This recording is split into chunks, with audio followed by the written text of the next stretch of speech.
My name is Sam Nashry, and I'm joined today by my friend Matt Zitrick of Whiskey Crusaders. We're going to be comparing 2021 and 2022 Barrell Craft Spirits Barrell New Year. Matt, you've already reviewed these. Before we dive in, why don't we talk about your thoughts, and then as you're talking, I'll start nosing and working on the 21. All right, that works. So, like you said, we got the 21. We've got the 22 here from Barrell, both for our courtesy of our friend Aaron over there at Barrell. Appreciate you, sir. Absolutely. Of course, we've got the 2021, which is 113.9 proof. I'm looking forward to getting into that. Absolutely. Made up of 5, 9, 10, 11 years straight bourbons. Coming out of Kentucky, Tennessee, Indiana, Texas, Wyoming, and Colorado, and bottled in Kentucky. It's the 2022, which is a whopping 57.67%. It's a little bit higher on the percentage there.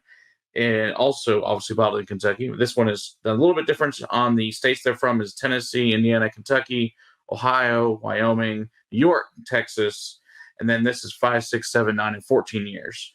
I think personally, I think we're going to like one or the other, obviously. I think the 2021 is way sweeter than the 2022. The 22 is a little bit more gusto. Not just the proof, it's just a little bit different flavor profile. And more cinnamon than was a dusty corn caramel in the 2021. So I'm loving that dusty corn note on 21. I absolutely picked that up right away. That's my first tasting note on that one for sure. I get red hots too, actually. Do you get red hots with the 21? The 21. Yeah, it's that sugary cinnamon you get it like when you open a box of red hots for sure. Red hots or cinnamon bears. And by the way, for those of you who don't know Barrell Bourbon, Barrell Craft Spirits, Barrell Rum, Barrell, spelled Barrell, is a blender based out of Kentucky. And like Matt was saying, everything they make, the 21 has from Texas, Kentucky, Indiana, Colorado, and they find these beautiful barrels, and then they take them and blend them together to create a product that is greater than the sum of its parts.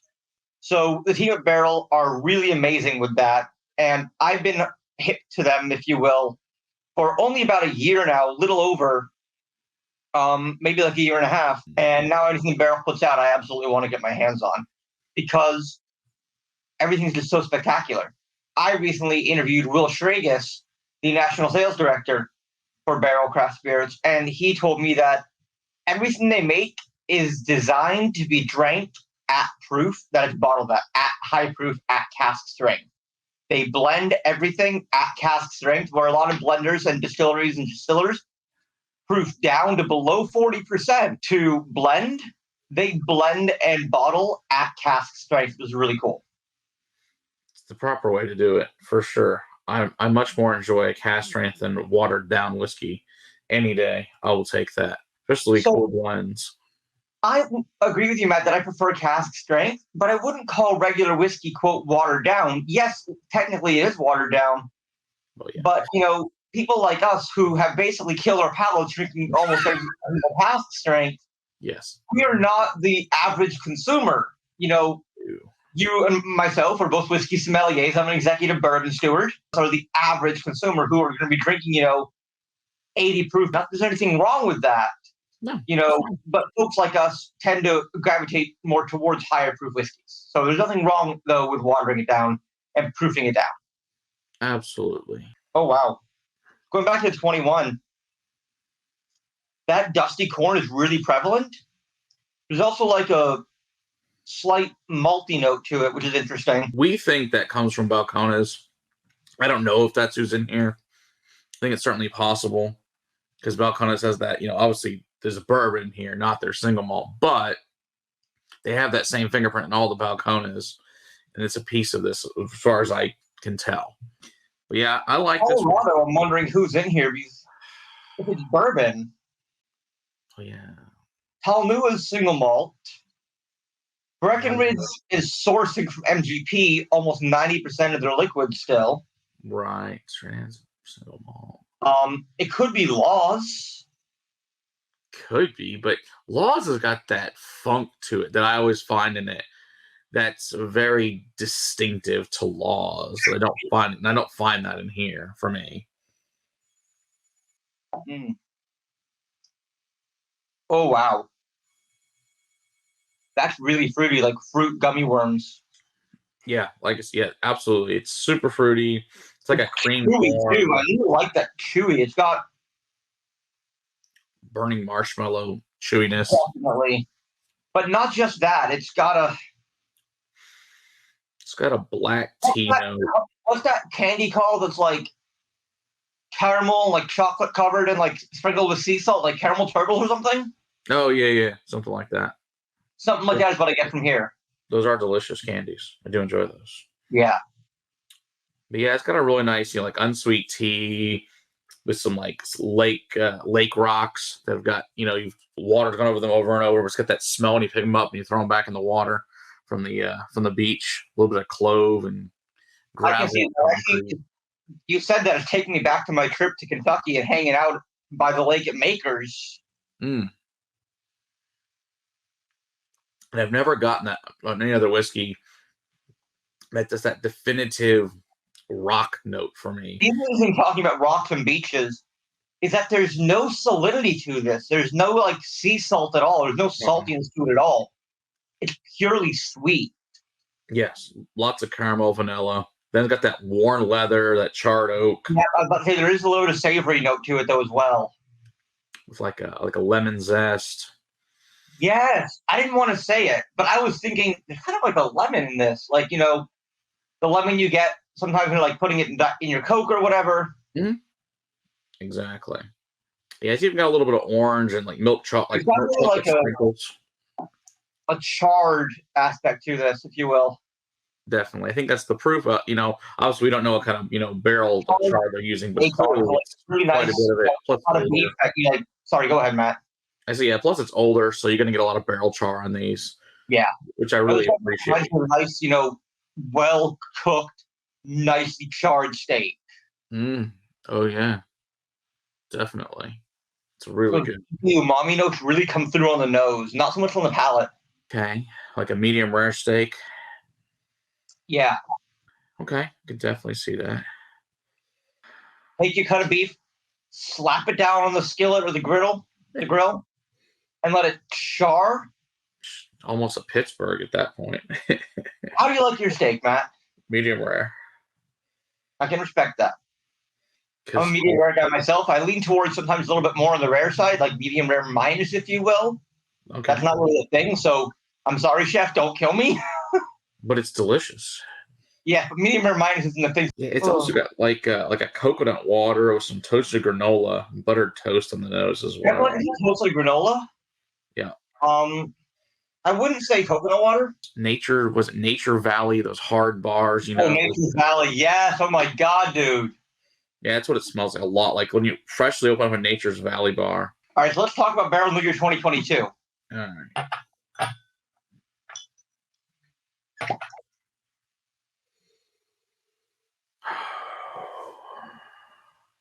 Fresh crack for the audience can see. Fresh crack. Very nice. This is your first time with this one, then. Wonderful. First time, my friend. First time. I'm very much looking forward to it. It's a totally different bourbon. Like the other one, is that nice sweetness. This is a much more of a cinnamon honeydew, less sweet, more in your face with the spices. So my clients will kill me if they see me doing what I just did, if they pay attention. I often tell them, don't swirl your whiskey. Stop. Don't swirl your bourbon. Don't swirl your whiskey. This isn't wine. You're not trying to, aerate and open up and oxygenate. Whereas that's exactly what I was trying to do, to oxygenate. And I could take those ethanol congeners to try and wake up the whiskey. Because it is a fresh crack, next door. Whoa, this is a lot of melon, dude. Not watermelon, but honeydew. Yeah, exactly. That's what I got is honeydew. Tons of honeydew. But yeah, then it's got all those saffrons and cloves and like a lavenders and violets. Cardamom. Yeah. A little rose petal. I get some nice notes of ginger. Not fresh ginger, actually. I think that candied ginger. Okay, yeah. Very nice. Yeah, those little hard ginger candies. Yeah. This is... See, I can toast it. There's a burnt note. It was like burnt toast or burnt steak or burnt fat. Definitely. Yeah, that was like a toast, like the toasted coconut, and you've taken the coconut shavings of the actual husk and then then roasted them. Yeah. It's also got this grape and orange, like artificial grape and orange note, almost like Dimetapp. I don't see that one. I don't get it a lot. I'll get it a lot on. I get a lot of Flintstone vitamin, though. I'll tell you that. I get a little bit of that, like the chalkiness of them. Which means this is probably Dickel in this blend. I mean, it almost always is when it's Tennessee. It's almost always Yeah. Dickel. But the big difference, you're swapping out on this one. You take out Colorado and you add in Ohio on this one. So you're changing the story too. 2021, like you mentioned, is Kentucky, Tennessee, Indiana, New York, Texas, Wyoming, Colorado. This is just Tennessee, Indiana, Kentucky, Ohio, Wyoming, New York, and Texas. Yeah, so, and I don't know, where they're sourcing, how I'm guessing maybe was it Middle Westbrooks, whatever it is, something like that. West Middlebrooks. New York is probably coming from either Black Dirt Distilling, Okay. and closer to upstate New York, about an hour and a half north of Manhattan. Okay. Or Widow Jane out in Red Hook. Yeah, I've had lots of Widow Jane. Widow Jane's good stuff. I haven't had the other one. I have had some Black Dirt. Black Dirt is where Great Jones Distilling Company. Did you know that Great Jones, Matt, is the first new and legal whiskey distillery in Manhattan since Prohibition? I did see that, which is pretty wild. And they just opened in August for the first time. It's very cool. Look forward to trying stuff from them once they get it out. When it gets to Texas, God knows when. But it's funny. Probably never. If it gets to Texas. So, we will probably never get it. But that's okay. We have people that live in New York. It's fine. I do like the West Coast a lot, though. It's got some mocha notes to it. Absolutely. Yeah, nice milk chocolate for sure. There is a little bit of the dusty corn, but nowhere near what it is in the 2021, and that slight bit of that rye spice anise to it, which I really enjoy. Absolutely. Anise is really powerful, really coming through on this. You're right. Just, you go from sweet to spice, which I like spice more than sweetness personally. I find it more complex and interesting for me personally. I like a good balance between the two. If it's too sweet, I'm not going to want to drink it. Whatever the predominant whiskey in this blend is, has a toasted oak barrel. I almost guarantee it.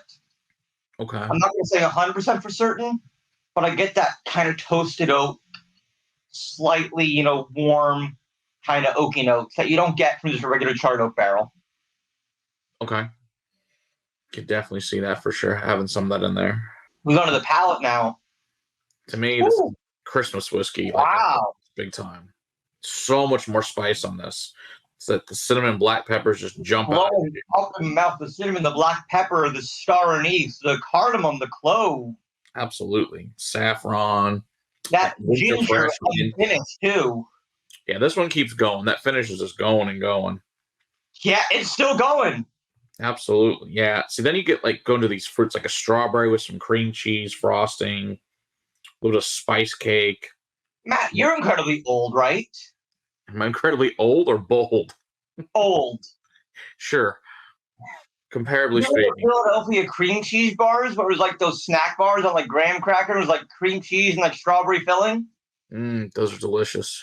Those are so good. I miss them. Yes, there's many wonderful foods that are no longer around, unfortunately. Rip Dunkaroos. I found those the other day for my kids, the Dunkaroos. Wait, really? You found Dunkaroos? Yeah, they're so sweet, though. I can't. Send me some. My kids are like, I don't know. Where did I get those at? If I see them again, I'll send you some. I just don't remember where the heck Kids these days are soft. When I was a kid, Dunkaroos and Capri Sun, we used to get soda in our Lunchables. Yeah. Yeah, Capri Suns. It's always fun. The juice will always go everywhere and you stab the box. Yep. Sweetened apple. Okay, yeah, just about to turn brown. Yeah. That was a little bit of pineapple juice mixed into it with some graham crackers and that toasted coconut too for me in this one. It's really good. Then you got all those spices like the basils and the oreganos and those allspices on the back finishing it right before it finishes, like Italian seasoning. I would disagree on the oregano, because the oregano makes me want to throw up. Okay. I love oregano. I think it's delicious. I cook with it a lot. I can't even, dude. I tried to sous vide a roast beef with oregano once. Mm-hmm. I wanted to throw up just smelling that shit. I'm like, oh, nope, get this shit away from me. Nope, nope, nope, be gone. Not for you. Are you a cilantro guy, yes or no? I love cilantro. It's delicious. I'm coming to appreciate it. For a long time, cilantro tasted like wet metal. Oh, interesting. Yeah, cilantro is a weird spice. Either you really like it or you hate it. I found that's a pretty controversial spice for people. Yeah. I tend to like it, but there's a lot of people that freaking hate it. There's plenty of things I do not like, but this is definitely not one. This I really like. Oh, this is fantastic.